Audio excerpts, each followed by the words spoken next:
প্রতিনিয়তই বাড়ছে ক্যান্সারে আক্রান্ত রোগীর সংখ্যা। বিশ্ব স্বাস্থ্য সংস্থার তথ্য বলছে বাংলাদেশে ক্যান্সারে আক্রান্ত হয়ে যে সংখ্যক রোগী মারা যায় তার ভিতরে দ্বিতীয় ওরাল বা মুখের ক্যান্সার।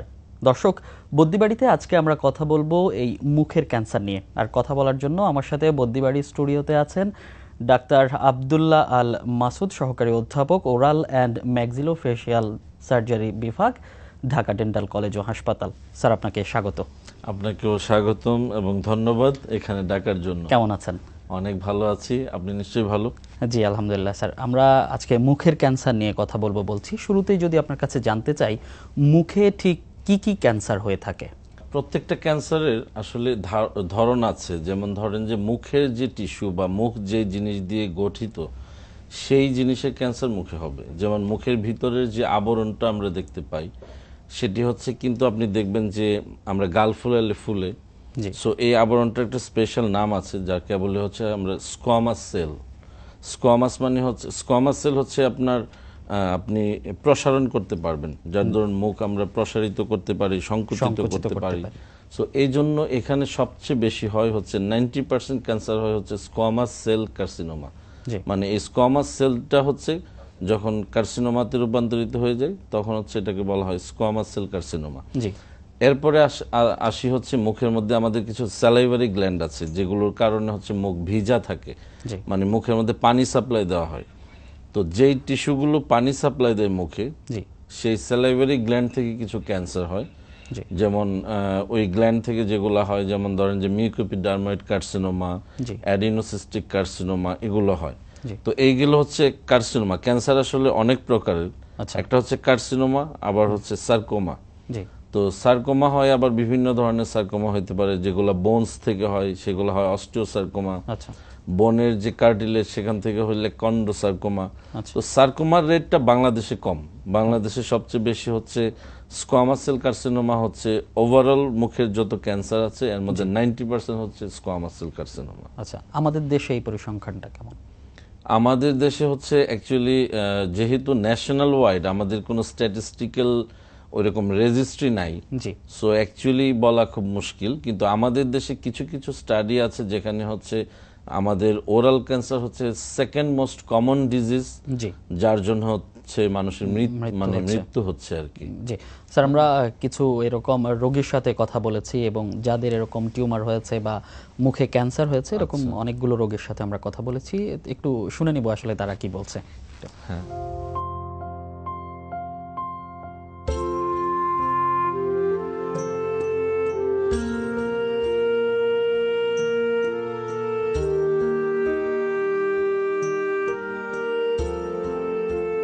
বুঝতে পারিনি, ভাবছিলাম হয়তো ছোট, হয়তো বা কিছু ওই আপনার দানার মতো ছিল, তখন ভাবছিলাম হয়তো অন্য কিছু। যখন বড় হয়ে গেছে তখন বুঝতে পারছি এটা টিউমার। যখন ব্যথা হতো তখন এলাকার ফার্মেসিতে গেতাম, যাওয়ার পর ওই ব্যথার ট্যাবলেট আর অ্যান্টিবায়োটিক ক্যাপসুল দিত, তখন খাইতাম। খাওয়ার পর কিছু থাম দেওয়ার পর এই কিছুদিন পর আবার ব্যথা হচ্ছে।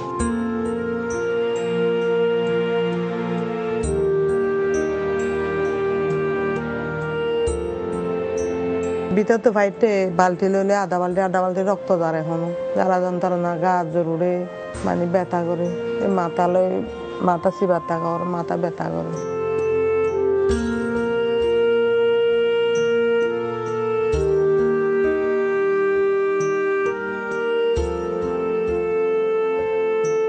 আমার আম্মা দীর্ঘ 25 বছর পান খাইছে, আরো 7 বছর আগে একটা স্ট্রোক করছে, নার্ভের স্ট্রোক, ব্রেন স্ট্রোক যেটা। তারপর এক পর্যায়ে মুখে ঘা চলে আসছে, মানে ঠিক করে খাবার দাবার খাইতে পারতো না, মুখ জ্বালা পোড়া করতো। গালের এক সাইডে দিয়ে একটু ক্ষত হয়েছে। ক্ষত থেকে আমরা কুমিল্লা ডায়াবেটিস হসপিটাল নিয়ে গেছি। ওইখান থেকে আপনার অনেক অ্যান্টিবায়োটিক ওষুধ দিচ্ছে, ডাক্তার খাওয়াইছি, ভালো হয়েছে না। আস্তে আস্তে ক্ষতটা আপনার ক্যান্সার হয়ে গেছে।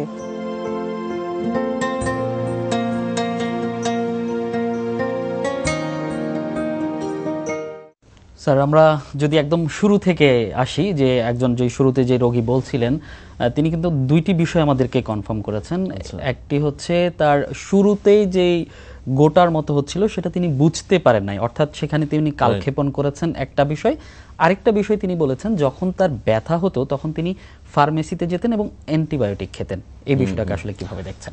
আচ্ছা, খুবই ইম্পর্টেন্ট জিনিস। মানে রোগী যেই বক্তব্যটা বলেছে, প্রথমত হচ্ছে যে উনি বলল যে ওনার মুখে গোটা হয়েছিল। জি, মুখের ক্যান্সারের যে লক্ষণ, সেই লক্ষণটা বললে আপনি বুঝতে পারবেন। মুখের ক্যান্সার হচ্ছে প্রথমে মুখের মধ্যে একটা আলসারের মতো হবে, ঘা হবে।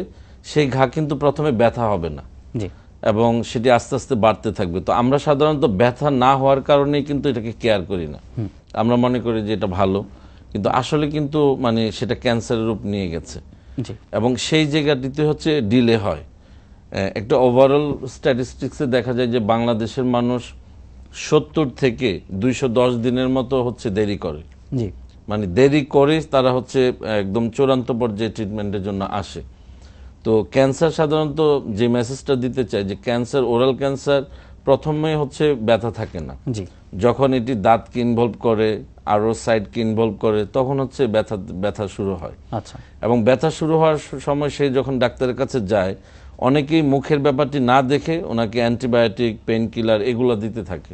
জি, এগুলো করে হচ্ছে আরও দেরি হয়। আচ্ছা, এবং আমাদের যে সেন্টার আপনারা ভিজিট করে আসলেন বা দেখলেন, এই সেন্টারে প্রতিনিয়তই হচ্ছে আমরা খুব অ্যাডভান্স ডিজিজ পাই Dhaka dental college, Dhaka dental কলেজে। এবং কখনোই আমরা খুব মানে অল্প সময়ে আসছে এরকম ডিজিজের সংখ্যা 10% হবে। জি, তো সো একটা মেসেজ দিতে চাই যে মুখের ক্যান্সার প্রথমে হচ্ছে যে অত ব্যথা করে না। একটা ঘা যদি 3 সপ্তাহের বেশি মুখে থাকে, অবশ্যই ডেন্টাল এবং ম্যাক্সিলোফেশিয়াল সার্জনের পরামর্শ নিতে হবে, এবং প্রয়োজনে সেখান থেকে মাংস নিয়ে পরীক্ষা করতে হবে। এভাবে সম্পূর্ণ পরীক্ষা করে একটা পারফেক্ট একটা সেন্টার, যেমন ঢাকা ডেন্টাল কলেজ আছে, এরকম বাংলাদেশে আরো যেখানে যেখানে ম্যাক্সিলোফেশিয়াল সার্জারি আছে, সেই জায়গায় উনি এই সেবাটা নিতে পারে। জি, এবং এই যে শুরুতেই ফার্মেসিতে যাওয়ার যে একটা প্রবণতা, এটাকে আসলে কিভাবে মূল্যায়ন করছে? এবং আমাদের দেশে একমাত্র যে কোনো মানুষ যে কোনো ফার্মেসি থেকে যে কোনো ধরনের ওষুধ কিনতে পারে, পৃথিবীর কোথাও এই ধরনের নাই। এবং এটির সম্পর্কে হচ্ছে সম্পূর্ণ এই নীতিগতভাবে সিদ্ধান্ত নিতে হবে। এই যে অ্যাভেলেবিলিটি ওষুধের, এই কারণে কিন্তু একটা লোক যে কাউকে দেখিয়ে সে কিন্তু ওষুধ নিয়ে নিচ্ছে, এবং অ্যাকচুয়ালি এর কারণে কিন্তু ওনার পারফেক্ট কোনো ডায়াগনোসিস হচ্ছে না, এবং সেই অনুযায়ী তার ট্রিটমেন্টও হচ্ছে না। জি, তো এটা আসলে মানে ঠিক না যে এই যে পাশের দোকান থেকে একটা ব্যথা হইলো, আমি ওষুধ নিয়ে নিলাম। আপনার খেয়াল করতে হবে যে ব্যথা কিন্তু অনেক জটিল কিছু রোগের লক্ষণ। জি, তো সো আগে হচ্ছে লক্ষণ এবং ইয়ে নিয়ে রোগটাকে নির্ণয় করা উচিত। এইভাবে যত্রতত্র অ্যান্টিবায়োটিক বা যে কোনো ব্যথার ওষুধ খেয়ে অবশ্যই একজন বিশেষজ্ঞ ডাক্তারের শরণাপন্ন হওয়া উচিত। এবং আরেকজন রোগী যিনি বলছিলেন তার মা আসলে রোগী, আমরা দেখেছি তার মা আসলে কথা বলতে পারছিলেন না, তো তিনি দীর্ঘদিন ধরে পান খেতেন, একটি কথা বলেছেন। এই পান খাওয়া থেকে কোনো সমস্যা হচ্ছে কিনা? অবশ্যই মেইন হচ্ছে যে ওরাল ক্যান্সারের প্রথম কারণ হচ্ছে পান, জর্দা, খৈনি, দ্যাট ইজ পান এবং জর্দা এবং হচ্ছে সুপারি। জি, এই তিনটার মিশ্রণ বা এই তিনটার মধ্যে যেটাই খাওয়া হোক, সেটা হচ্ছে ওরাল টিস্যুকে চেঞ্জ করে ফেলে, এবং চেঞ্জ করে হচ্ছে এটা ক্যান্সারের রূপ নেয়। এবং এই যে সাবকন্টিনেন্ট, বাংলাদেশ, ভারত, ইন্ডিয়া, পাকিস্তান, আমাদের এই অঞ্চলটাতে হচ্ছে পান খাওয়ার প্রবণতা বেশি, এবং ওয়ার্ল্ডের সবচেয়ে বেশি ওরাল ক্যান্সারের প্রবণতা হচ্ছে এই অঞ্চলগুলোতে বেশি। সো যিনি হিস্ট্রি দিচ্ছিলেন যে তার মা 25 বছর যাবৎ পান খেত, তো পান এবং জর্দা এই জিনিসগুলোই হচ্ছে প্রধান কারণ। এবং আমরা যেটা সাজেস্ট করব যে ওরাল ক্যান্সার কিন্তু আসলে নিরাময় এবং রোধ করা সম্ভব যদি মাত্র এই পান, জর্দা, খৈনিকে আপনি মানে বন্ধ করতে পারেন, তাহলে অনেকাংশ হচ্ছে ওরাল ক্যান্সারের প্রবণতা কমে যাবে। সেই সঙ্গে ধূমপানের ভূমিকাটা কি? হ্যাঁ, ধূমপান হচ্ছে স্মোক, মানে পান, জর্দা, খৈনি হচ্ছে স্মোক লেস টোবাকো, আর ধূমপান তো স্মোকিং। তো এই দুইটারই হচ্ছে এবং আরেকটা সুন্দর স্টাডি আছে, যারা ধূমপান করে তাদের ধূমপানের জন্য যে ক্যান্সার হওয়ার প্রবণতা, এই প্রবণতাটা নিউট্রাল হতে সময় লাগে হচ্ছে 20 বছর। মানে আজকে যিনি ধূমপান ছাড়লো, তার বডিতে যে চেঞ্জ হয়ে গেছে, যে মিউটেশন হয়ে গেছে, ওই মিউটেশন যেন না হয়, সেটা হইতে গেলে তার ওই নিউট্রালে আসতে সময় লাগে হচ্ছে 20 বছর।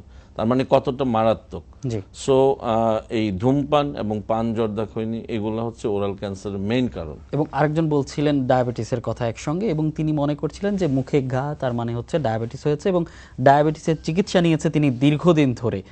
এই ডায়াবেটিসের সাথে কোনো সম্পর্ক আচ্ছা, আছে? ডায়াবেটিস হলে অনেকে যেটা মনে করে যে না, যে কোনো ঘা শুকাচ্ছে না মানে হচ্ছে আমার ডায়াবেটিসের প্রবলেম। জি। আসলে এটার সাথে এটা সম্পর্ক নাই। কারণ হচ্ছে ডায়াবেটিস আলাদা একটা ডিফারেন্ট ব্যাপার। ডায়াবেটিস হলে হচ্ছে যদি কেউ আঘাতপ্রাপ্ত হয়, ডায়াবেটিস তার আনকন্ট্রোল থাকে, সেই ক্ষেত্রে কোনো ঘা শুকাবে না। বাট যদি যেটা ওরাল ক্যান্সার, ক্যান্সার কিন্তু একটা আলসারের রূপে শুরুই হয় এবং এটি কখনো কোনো ওষুধ দিয়ে শুকাবে না। ঠিক আছে, এটা প্রপার ট্রিটমেন্টে যেতে হবে। আইদার সার্জারি করেন, সার্জারি করে রেডিওথেরাপি, কেমোথেরাপি দেন, ওইগুলোতে যেতে হবে। তার মানে ঘা শুকাচ্ছে না মানে যে আমার ডায়াবেটিস, ব্যাপারটা আসলে তা না। এবং তাহলে কি লক্ষণ দেখলে আসলে মানুষ চিকিৎসকের শরণাপন্ন হবে? প্রথমেই বলি যে যখনই মুখের মধ্যে দেখবেন যে কোনো ঘা 3 সপ্তাহের বেশি আছে, আপনাকে ধরে নিতে হবে যে এই ঘাটা খারাপ এবং সাথে সাথে বিশেষজ্ঞের পরামর্শ নিতে হবে। প্রয়োজন হলে হচ্ছে এখান থেকে মাংস নিয়ে পরীক্ষা করে কনফার্ম হতে হবে যে এটা ক্যান্সার কি না। জি। তো সেটি হচ্ছে মেন ব্যাপার, যে দেখতে হবে যে 3 সপ্তাহের বেশি কোনো ঘা মুখে আছে কিনা। জি। আর হচ্ছে যে কোনো দাঁত কি আসলে অটোমেটিক্যালি পড়ে গেল কিনা মুখ থেকে, চোয়াল থেকে, এবং ওই দাঁতের জায়গায় কোনো ঘা আছে কিনা, তাহলে বুঝতে হবে যে না, আমার ক্যান্সারের লক্ষণ হতে পারে। ঠিক আছে। এবং অনেক সময় ক্যান্সার হলে লসিকানালীর মাধ্যমে, গলার বিভিন্ন লসিকানালীর মাধ্যমে ছড়াইতে থাকে। তো সেই জন্য দেখতে হবে যে গলার দিকে কখনো কোনো গোল মানে ফুলা ফুলা চাকা চাকা কোনো কিছু আছে কিনা, এই জিনিসগুলো খেয়াল করতে হবে। এবং এই লক্ষণগুলো যখন কারো মাঝে প্রকাশ পাবে তখন তার করণীয় কি? যখনই লক্ষণগুলো প্রকাশ পাবে তখনই হচ্ছে বিশেষজ্ঞ ওরাল অ্যান্ড ম্যাক্সিলোফেসিয়াল সার্জন যেখানে আছে সেখানে যেতে হবে এবং গিয়ে হচ্ছে ওনার অতি দ্রুত ট্রিটমেন্ট নেওয়া উচিত। জি। এবং আমরা যেটা বলছিলাম এর আগে, এবং আপনিও বলছিলেন শনাক্তের কথা, যে যত দ্রুত সম্ভব শনাক্ত করতে হবে। সেক্ষেত্রে আমাদের দেশে শনাক্তের কি কি প্রক্রিয়া রয়েছে? শনাক্তকরণের মেইন হচ্ছে যে আপনার বায়োপসি ফলোড বাই হিস্টোপ্যাথোলজি। জি। তো হিস্টোপ্যাথোলজি কিন্তু আপনি জানেন যে বাংলাদেশের যতগুলো মেডিকেল কলেজ আছে সবগুলো মেডিকেল কলেজে কিন্তু হিস্টোপ্যাথোলজি ফ্যাসিলিটি আছে। তারপরে বিভাগীয় শহরে আছে, বিভিন্ন জেলা শহরে আছে। সো আপনি শনাক্তকরণ নিয়ে আসলে কোনো ভয়ের কিছু নেই। আপনারা খুব কাছাকাছি এই স্যাম্পল পাঠাইলে আপনারা এই শনাক্ত করা যাবে, যে কেউ এটার সুবিধা নিতে পারে। আমরা যদি চিকিৎসা পদ্ধতিতে আসি, এই যে ওরাল বা মুখের ক্যান্সার আমরা বলছি, আমাদের দেশের চিকিৎসা ব্যবস্থা কি রয়েছে? ওরাল ক্যান্সার বা ওরাল সার্জারির যে চিকিৎসা সুবিধাগুলো আছে বাংলাদেশে হচ্ছে প্রত্যেকটি বিভাগীয় শহরে আছে। যেমন ঢাকা শহরে হচ্ছে Dhaka medical college, Dhaka dental college, তারপরে সোহরাওয়ার্দী মেডিকেল কলেজ, তারপরে হচ্ছে আপনার যে বিএসএমইউতে, তারপরে হচ্ছে সিএমএইচে, এরকম সবগুলো জায়গায় কিন্তু ম্যাক্সিলোফেশিয়াল সার্জারি আছে। এবং যেই মানে মেডিকেল কলেজগুলো আছে এই মেডিকেল কলেজগুলোতেও হচ্ছে ম্যাক্সিলোফেশিয়াল সার্জারি এবং ডেন্টিস্ট্রি ডিপার্টমেন্ট আছে। সো এই সুযোগগুলো কিন্তু আসলে অপ্রতুল না, সব জায়গাতেই সুযোগ সুবিধা আছে। এখন ডিপেন্ড করে হচ্ছে আসলে কে ভুল ট্রিটমেন্টের শিকার হয়ে এদিক সেদিক ঘুরছে, কে এক্স্যাক্টলি জায়গায় যেতে পারছে না, সেগুলো হচ্ছে আসলে সর্ট আউট করা এবং পেশেন্টকে অতি দ্রুত হচ্ছে সুপার স্পেশালিটি সেন্টারে আসলে মানে ট্রান্সফার করা বা রেফার করা আসলে। জি। এবং যে চিকিৎসা পদ্ধতির কথা বলছি, এবং আমরা যদি বহির্বিশ্বের কথা বলি এবং আমাদের দেশের কম্পেয়ার যদি করতে চাই, আমরা কতটুকু এগিয়ে? আমি ওরাল অ্যান্ড ম্যাক্সিলোফেশিয়াল সার্জারির কথা বলবো, যেহেতু আমি ওরাল অ্যান্ড ম্যাক্সিলোফেশিয়াল সার্জন। তো আমাদের দেশে কিন্তু কোনো অংশে বাইরের কোনো দিক থেকে আমরা পিছিয়ে নেই। যেমন আমরা যেটি করছি, যেমন ওরাল ক্যান্সারে যেটা করা হয়, অনেক বড় অংশ ফেলে দিতে হয় এবং 2013 আগে আমরা এই টেকনোলজি পারতাম না। সো অনেক রোগী একটু বড় ক্যান্সার হলে আমরা ট্রিটমেন্ট করতে পারতাম না, আমরা রেডিওথেরাপি বা আমরা কেমোথেরাপির জন্য পাঠিয়ে দিতাম, যে ইনঅপারেবল। আর এখন আমরা যেটা করি 2013 পর থেকে আমরা যখন ওই ট্রেনিং নিয়ে এসেছি, আমরা এখন মুখের বিশাল বড় অংশ হচ্ছে আমরা ফেলে দিই ক্যান্সার আক্রান্ত, এবং মুখে আর কোনো ক্যান্সার অবশিষ্ট থাকে না। পরে হচ্ছে হাত পা বা এরকম ওই জায়গা থেকে হচ্ছে হাড় বা মাংস প্রতিস্থাপন করে মুখের চোয়ালের যে অংশটি হচ্ছে আমরা ফেলে দিয়েছি সে অংশটি আবার রিপ্লেসমেন্ট করি। তাতে যেটা হয় যে একটা মানুষের মুখের অবয়ব গঠন এবং তার মুখে যে খাওয়া দাওয়া করবে ফাংশন, তার হাঁ করা সবগুলো মেনটেন থাকে। জি এবং এই যে নতুন টেকনোলজি, এটা ওয়ার্ল্ডে যেরকম চলছে বহির্বিশ্বে, আমরাও এরকম করছি। জি সো আমরা কোনো দিক দিয়ে এই দিক দিয়ে পিছিয়ে নেই। কোনো রোগীর কোনোভাবেই কোনো কারণেই দেশের বাইরে যাওয়ার, ওরাল ক্যান্সারের জন্য যাওয়ার কোনো প্রয়োজনীয়তা আমি মনে করি না। এটা তো অবশ্যই জটিল একটি প্রক্রিয়া। অবশ্যই। এবং যদি এখন খরচের দিক থেকে আসি, এবং সবার একটা ধারণা আছে যে দাঁতের চিকিৎসা মানেই ব্যয়বহুল চিকিৎসা, সেক্ষেত্রে ওরাল ক্যান্সারের ক্ষেত্রে আমাদের দেশের চিকিৎসা ব্যবস্থা আসলে সবকিছুই ব্যয়বহুল না। যে ওরাল ক্যান্সার আপনি যখন সরকারি হসপিটালগুলোতে যখন আপনি সেবা নেবেন, এটা totally free of cost, totally free of cost. এবং ওইখানে হ্যাঁ, যদি কোনো জায়গায় আমাদের কোনো সাপ্লাইয়ের কোনো ডেফিসিয়েন্সি থাকে, সেই অল্প কিছু জিনিস রুগীদেরকে একটু কিনতে হয়। অনেক সময় অনেক সাপ্লাই চেনে অনেক সময় অনেক মেডিসিন বা ম্যাটেরিয়ালস থাকে না, বা ইন্ডিয়ান দিয়ে আনতে হয়, দেরি হয়, ওই সময়টা শুধু কিছু ইয়ে করতে হয়, আদারওয়াইজ মানে কোনো টাকাই খরচ হয় না। এবং অনেক ক্ষেত্রে আমরা দেখি যে দাঁতের সামান্য সমস্যা স্কেলিং করা হয়, বা যত্রতত্র চিকিৎসারও কিন্তু একটা ব্যাপার আছে। সেই ক্ষেত্রে ক্যান্সারের কোনো ঝুঁকি আছে কিনা? ক্যান্সার বেসিক্যালি ট্রিটমেন্টের জন্য না। ক্যান্সার যত্রতত্র ট্রিটমেন্টের ক্ষেত্রে হচ্ছে আপনি hepatitis B, hepatitis C, AIDS এগুলো ছড়াইতে পারে, বাট বেসিক্যালি ক্যান্সারের ক্ষেত্রে না। ক্যান্সার টোটালি হচ্ছে একটা হ্যাবিটের জন্য হয়। আবারও বলি আপনাকে যে পান, জর্দা, খৈনি, গুল, তামাক, এই তামাক জাতীয় পদার্থের কারণে হচ্ছে ক্যান্সার হয়। তো সেখানে আসলে ইয়ের জন্য না, এবং এটার জন্য প্রপার রেফারেল এবং খুব দ্রুত ট্রিটমেন্ট করলে একটা রোগী তার মানে আবার তার জীবন নতুন করে ফিরে পেতে পারে। যদি কারো ক্যান্সার হয়, মুখের ক্যান্সার হয়, সেক্ষেত্রে সুস্থতার সম্ভাবনা কতটুকু? যারা ক্যান্সারের কিছু স্টেজিং আছে, আমরা বলি যে স্টেজ 1, 2, 3, 4, হ্যাঁ, যারা স্টেজ 1-এ আসে বা 2-তে আসে, তারা কিন্তু অনেকেই হচ্ছে 5-7 বছর, 8 বছর, 10 বছর, ইভেন আমার পেশেন্ট আছে একজন 13 বছর ডিজিজ ফ্রি, উনি ওইরকম ট্রিটমেন্ট নিয়েছেন খুব আর্লিয়ার। এখন ক্যান্সার দেরি করে, যত দেরি করবে, যত স্টেজ তার বেড়ে যাবে, তার হচ্ছে কিওর হওয়ার সম্ভাবনা তত কম। যদি একটা রোগী সে যে স্টেজ 4-এ আসলো, তাকে কিন্তু আমি 5 বছর সার্ভাইভাল পাওয়া খুব কঠিন। কিন্তু স্টেজ 1-এ যদি আসে, তার ক্ষেত্রে কিন্তু 10 বছর, 12 বছর এবং আরো বেশি হচ্ছে ওনার ডিজিজ ফ্রি থাকতে পারে। এই যে দ্রুত শনাক্তকরণের যে বিষয়টা, এটাতে আসলে করণীয় কি আছে? দ্রুত শনাক্তকরণের ব্যাপারে আমার যেটি থাকবে সেটি হচ্ছে যে আসলে প্রপার রেফারেল। আসলে রোগীটা তো কারো না কারোর কাছে যাচ্ছে, তো সে কোনো না কোনো ডক্টরের কাছে যাচ্ছে। সো ওই ডক্টর যদি মনে করে যে না, আমি বুঝতেছি না যে আসলে ওনার কি হলো, সেজন্য অন্য ডক্টরের হেল্প নাই।